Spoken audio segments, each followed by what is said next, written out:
皆さん、こんにちは。アボちゃんの観察日記です。今回は、ペチュニアの刺し目と切り戻しについてお届けします。今回、2025年のペチュニアの刺し目は 100% 発根しました。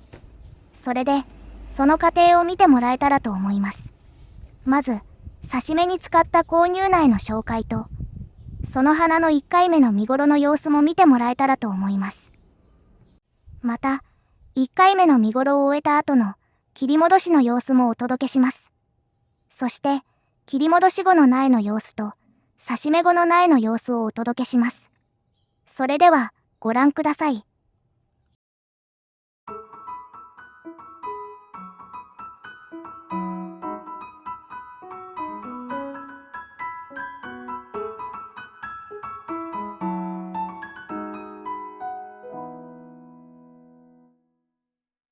4月6日、2025年、ペチュニアの最初の購入苗は、坂田の種さんのビューティカル。左がサンセットオレンジ、右がレッドメープル。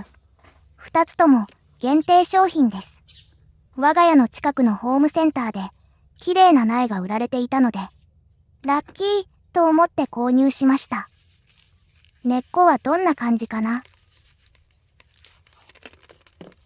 うわぁ、根っこもしっかり生えていますね。こっちはどうかな？こちらもいい感じで根が回っています。株も根もいい状態のものが買えてよかった。植木鉢に植えていきます。このように根もある程度ポットに回っていて、株も良い状態なら、最初の植木鉢は7号サイズくらいがおすすめです。私は好んで、この根張り鉢という植木鉢を使っています。7号サイズは、円の直径が 21cm、高さが 19.2cm です。この鉢は、鉢底石がいらないことと、通気性がいいのが特徴です。私がペチュニアを毎年育てて思うのは、ペチュニアの根は 20cm 以下の鉢が息がしやすいのかなということです。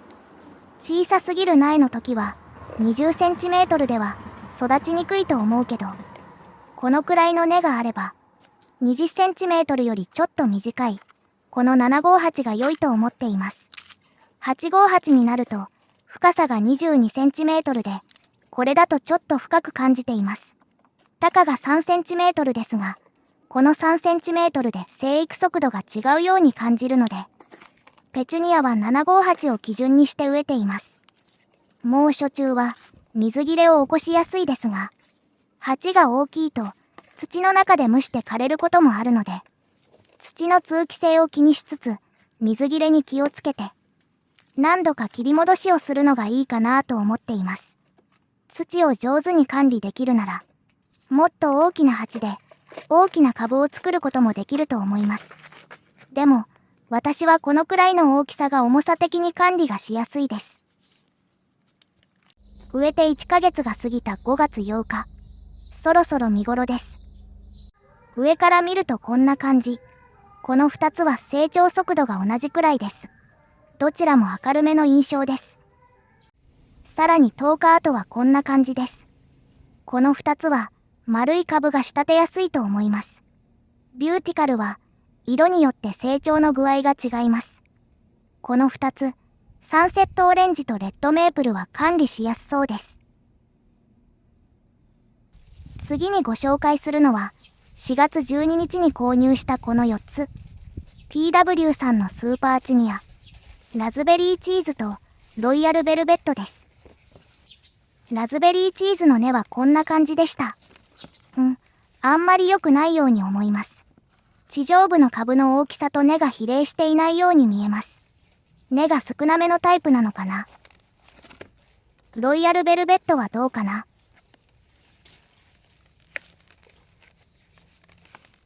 こちらは根がしっかり回っています。そして、こちらは坂田の種さんの春きらり、すもも。ホームセンターで販売されているのを初めて見ました。カタログでは毎年見ていました。あ、すごい根っこですね。以前、コメントをくださった方が、ピンクの花が強いと言っていましたが、本当にそんな感じがしてしまいますね。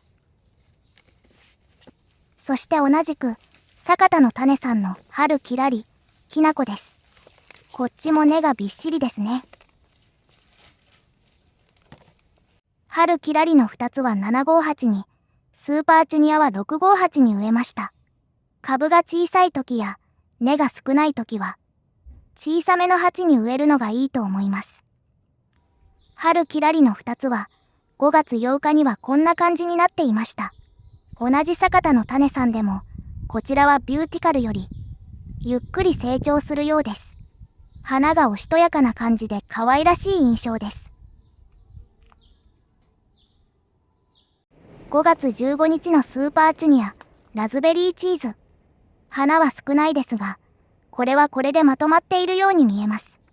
茎の伸び方や葉のつき方も綺麗。小鉢が合うように感じます。5月19日のスーパーチュニア、ロイヤルベルベット。こちらは、花がたくさんですね。シックでマットな質感。美しいです。そして最後にご紹介するのは、4月13日に購入したこの3つの苗です。花吉さんのモンローウォークです。これはシルキーラテ。旦那さんがこれがいいと言ったので買いました。渋くて素敵な色ですよね。根っこもしっかりしています。次はペールモーブシルバー。これも渋いですね。灰色が混じったような紫色が素敵です。根っこもしっかりしていました。最後にご紹介するのがピーチベールです。これは一目惚れして購入しました。先の2つと同じシリーズでありながら、このピーチベールはお花が2つより少し小さいです。根はびっしり生えてました。土がカラッカラだけど、株が元気ですね。でも早く植えてあげないとですね。3つとも758で育てます。5月13日。植え付けからちょうど1ヶ月後、シルキーラテが満開に。これぞアンティークって感じがしません？同日のピーチベール。これは可愛らしい。株はこんもり丸くとはならない。でもまとまってないわけでもなくて、これもありだなぁと思っています。その2日後の5月15日、ペールモーブシルバーはこんな感じに。これもアンティーク感が強いですね。とっても綺麗です。さて、購入苗の1回目の見頃を見ていただいた次は、挿し目の様子を見ていただこうと思います。時を4月21日まで戻します。1回目の見頃を綺麗な株の姿で見るために、植え付け後、無造作に伸びた茎を切って株の形を整えます。その切った茎を挿し目にします。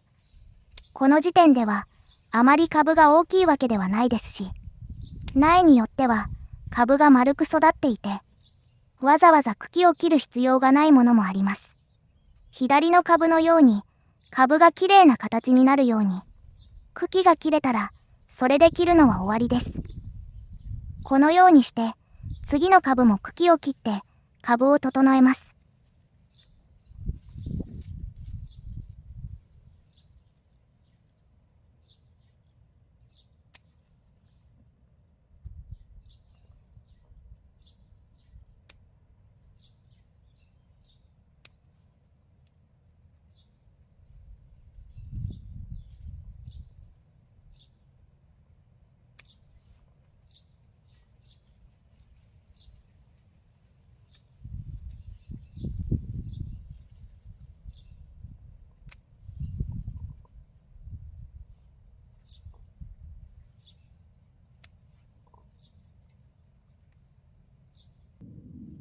切りながら茎は水につけておきます。そして花を落として余分な葉も落として挿し穂を作ります。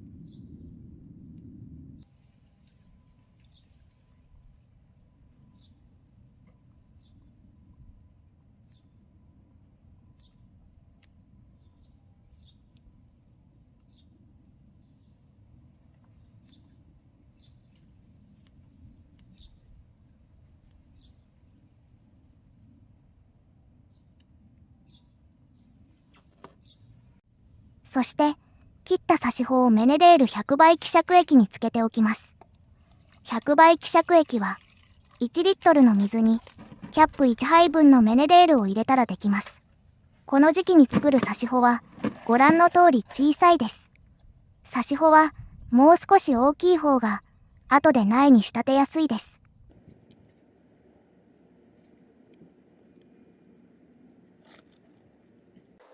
他の苗も切り戻して、形を整えます。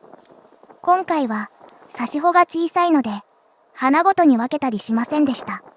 できたらできただけ、苗を作って花を咲かせてから定植しようと思います。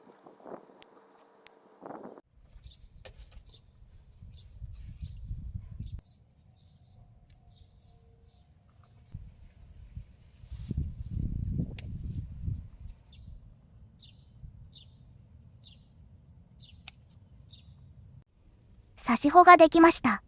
メネデール希釈液に30分程度つけておきます。ここでしっかり刺し穂に吸水させておきます。吸水が足りないと土に刺した後、うなだれてしおれやすくなります。刺し穂に吸水させている間に土の準備をします。土は種まき用の土、赤玉土小粒、鹿沼土小粒を使っています。それにマグアンプ系を少々入れています。これをまんべんなく混ぜます。混ぜ上がったら水を少しずつ加えてまた混ぜる。まんべんなく湿ったら土の準備が終わりです。刺し目を刺す容器は丼容器を使いました。発泡容器と言われている保温性のある容器です。テイクアウトの牛丼の容器を洗って使います。この容器にアイスピックで穴をたくさん開けて使います。側面に穴を開けることで通気性を確保し、底面に穴を開けることで吸水を可能にします。これで通気性と保水性を確保した底面吸水可能容器が出来上がります。刺し目を成功させるには、刺し穂を腐らせない通気性と、発根させるための温度と、発根後の成長を促す栄養、発根までの栄養と水分が必要になります。刺し目の方法には、水差しで発根させる方法もありますが、移植後にすんなりと根が馴染みやすいように、土の中で発根させる方法を私は用いています。また、土を数種類使っているのも、移植後の土になるべく近い状態にするためです。刺し目は発根させるだけでなく、移植後、定植後に花を観賞できる苗を作ることが大事だと思います。今回は、刺し目にはまだ温度が低く、刺し穂も小さいため、この方法を使用しました。詰め終わったら、受け皿にメネデール希釈液を注ぎます。土の表面まで希釈液が染み込んだら、刺し穂をさせる状態になります。土の表面まで希釈液が染み込んでいたら、刺し穂を刺します。なるべく、隣の刺し穂と葉が触れ合わない距離を取った方が良いです。あまりにも成長速度が違う同士を一緒に刺すと、成長の早いものが隣のものに引っかかって、隣のものが土から抜けてしまうことがあります。一つの容器の中に種類の違う花を一緒に刺すのはおすすめしません。ペチュニアならペチュニアだけがいいと思います。種類が違うと成長速度だけでなく発根までの時間も違ってきます。生育旺盛な上に発根も早いとなると、限られた容器の中では成長がゆっくりなもの、発根が遅いものが不利になります。それでは刺し目の意味がなくなるので、そうしたことも考慮しながら使用するものを選んでみてください。それから長々と続いていますが、もう少しだけ気づいたことを話しますと、刺し目を確認するときに、どこの刺し穂が根がよく出ていたかを確認すると、次からの刺し目の成功のための情報を増やすことができます。なので、刺し穂を刺すときも、そこを意識して刺してみてください。意識して実験していくと、自分なりの成功法が増えていくと思います。そうすると、楽しみもどんどん増えます。ちょっとした行動も大切に気にかけてみてくださいね。刺し目作業が終わりました。メネデール希釈液を使うと、歯が青々としたままで成長を見守りやすいです。水だけでも刺し目はできます。少しでもしおれると心配になる心配性な方には、メネデール希釈液をおすすめします。夜になると寒くなるので、夜間はビニールシートをかけました。4月23日。刺し目から2日後。変わりなさそう。4月24日。ちょっとしおれかけている刺し穂がありました。これは私の地域の天気です。前日は曇り、この日は晴れ。最高気温も5度上がってます。春の日差しは高く、気温以上の暑さを感じます。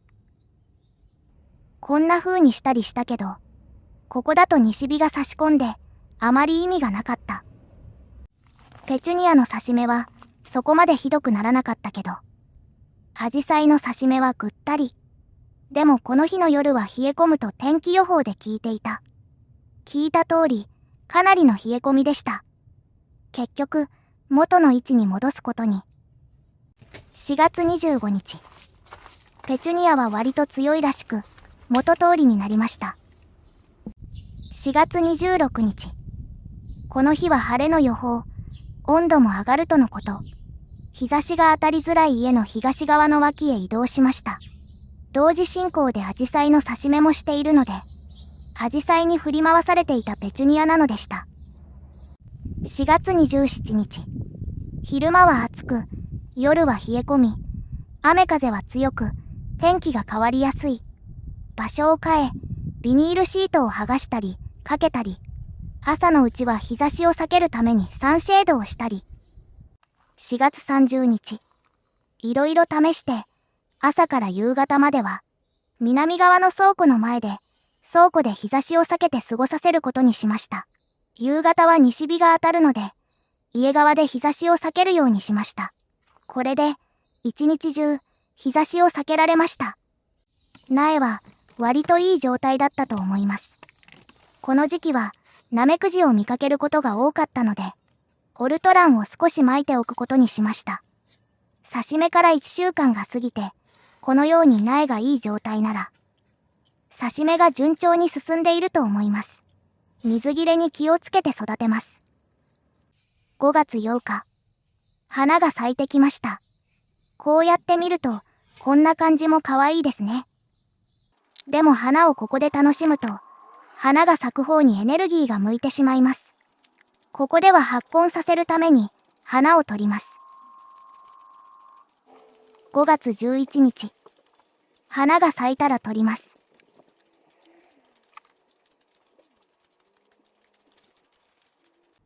5月14日。刺し目をしてから3週間が経ちました。発根しているか見ていこうと思います。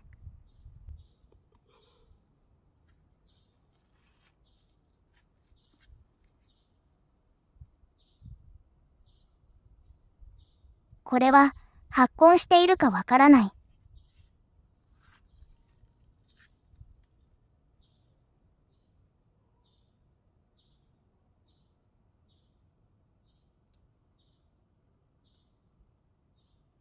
次のはちょっと発根している。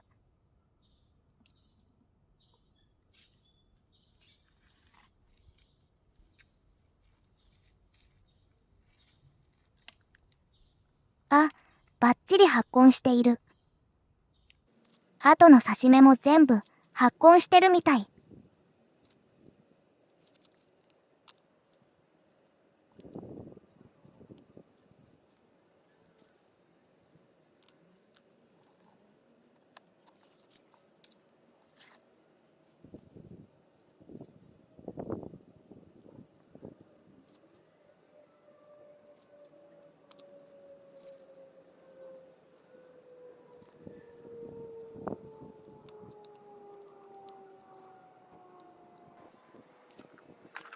見やすいように並べ直します。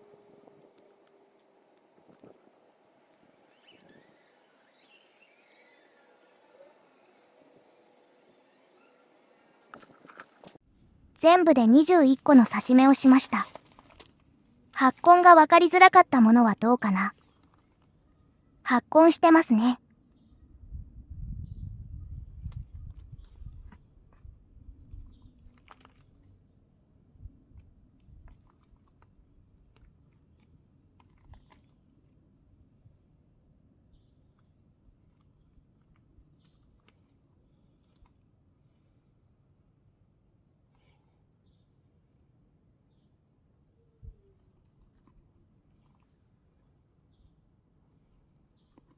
今回は発根率 100%。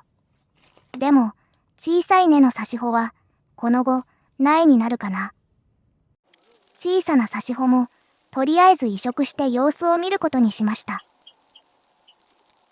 5月15日。小さな苗は、負担がかからないようにつぼみを取ります。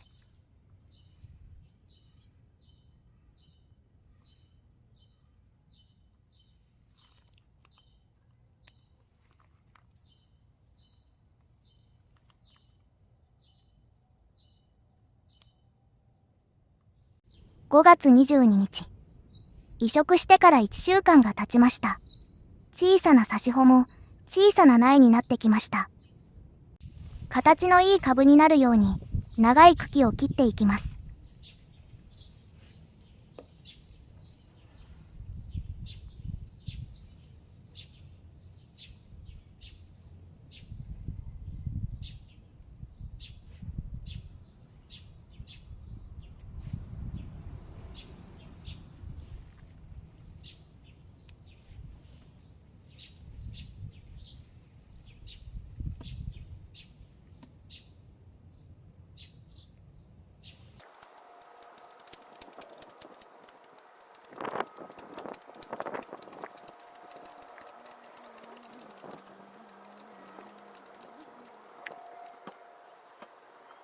移植もうまくいったみたいで、根もちゃんとついたみたい。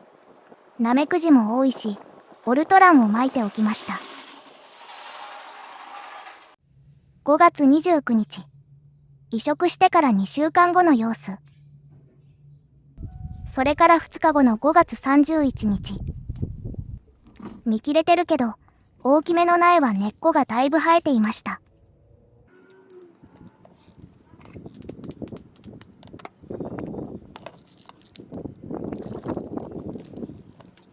ある程度大きくなった苗を定植していきました。花が咲いた時に同じ花のもの同士で植えられるように区別しておきました。そうして小さな苗が大きくなってくるたびに定植していきました。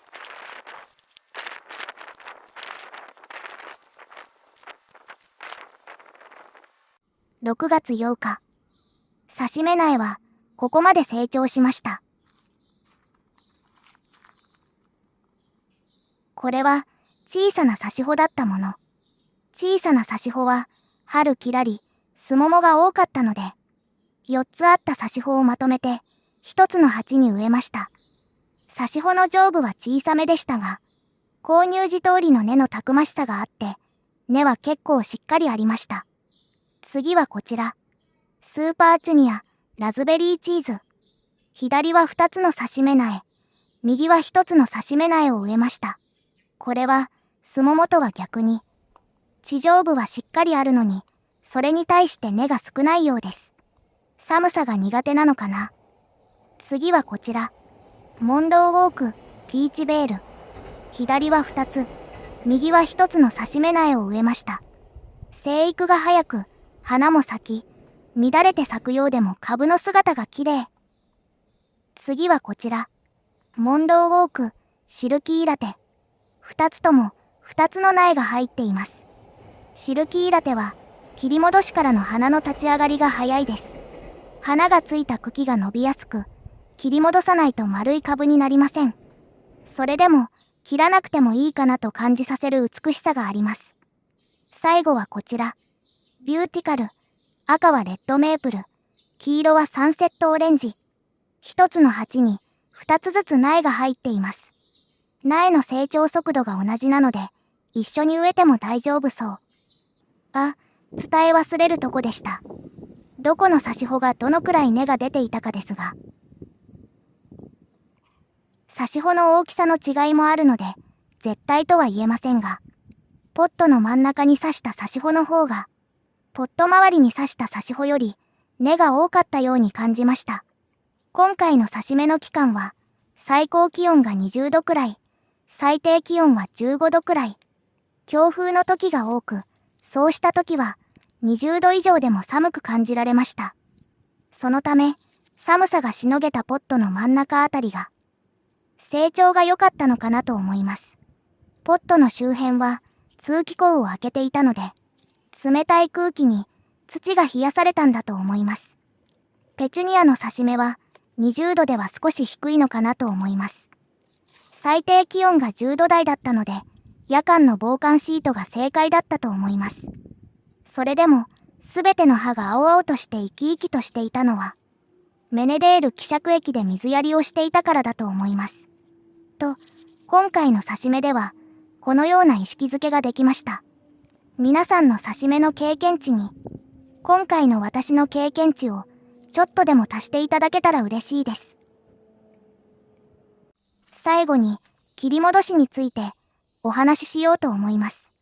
私の切り戻しのタイミングは、最初が株を丸くさせるためにするときで、次が1回目の見頃を迎えた後、画像のように株が汚く見えてきたときです。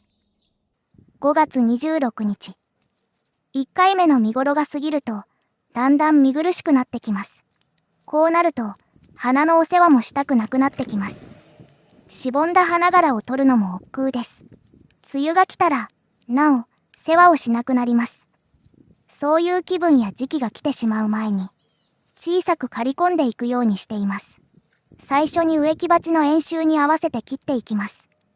上に伸びている茎は、少し平べったい丸いおまんじゅうみたいになるように切っています。葉やつぼみ、花が終わった後の萼のつき具合によって、そこから少しずつ微調整をして、株全体をまとめ上げます。まとまったと感じたら、切り戻し終了です。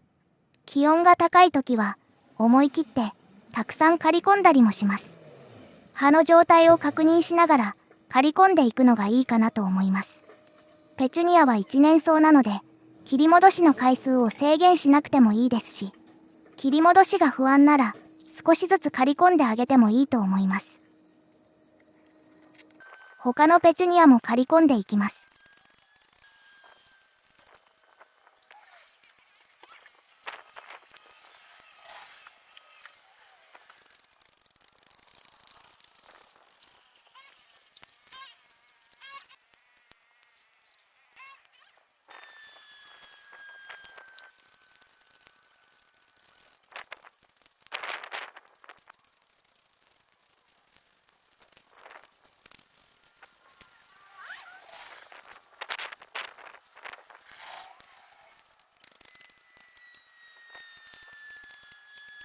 切り戻した後は、土の上に落ちた葉や、黄色くなった葉などを取り除きます。この時、ナメクジなどがいたら取り除きます。それから、オルトランなどの殺虫剤を入れておくと良いかと思います。全部、切り戻しました。6月8日。今のところ、どれも順調に成長しています。この後、雨が続くようなので、その前に切り戻せてよかったと思っています。ということで、今回はここでおしまいです。ペチュニアは、一年草ながら、刺し目や切り戻し後の花など、花期の長さも加えて、楽しみがたくさんありますね。これからも園芸ライフを満喫していきたいです。皆さんも健康に気をつけて、園芸に励んでくださいね。それではまた。最後まで動画をご覧くださりありがとうございます。よろしかったら高評価、チャンネル登録をお願いいたします。次回もまた見てくださいね。